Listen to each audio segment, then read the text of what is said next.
بسم اللہ الرحمن الرحیم۔ ناظرین کرام، ایک بار کسی جگہ ایک شیشے سے بھرا ہوا ٹرک دوسرے ٹرک سے ٹکرا گیا، جس کی وجہ سے اس بیچارے کا سارا شیشہ ٹوٹ گیا۔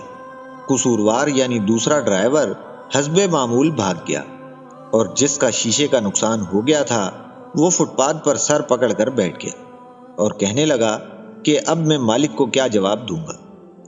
لوگ اس کے ارد گرد کھڑے ہو گئے اور ہمدردی تسلی دینے لگے۔ اتنے میں ایک بزرگ آگے بڑھے اور 100 روپے اس کے ہاتھ پر رکھتے ہوئے کہنے لگے، بیٹا اس سے نقصان تو پورا نہیں ہوگا لیکن رکھ لو۔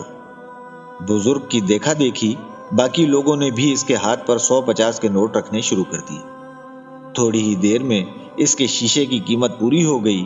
اس نے ان سب کا شکریہ ادا کیا تو ایک شخص بولا، بھائی شکریہ تو ان بزرگ کا ادا کرو جنہوں نے ہمیں یہ راہ دکھائی، اور خود چپکے سے چل دیے۔ اس پر ڈرائیور بولا، جناب ان کا شکریہ تو میں فیکٹری پہنچ کر ادا کر دوں گا کیونکہ وہی میرے مالک ہیں۔ ناظرین، اگر ویڈیو پسند آئی ہو تو ویڈیو کو لائک اور شیئر ضرور کر دیجیے گا اور ہمارے چینل وائس آف چودھری کو سبسکرائب کر دیجیے گا۔ شکریہ۔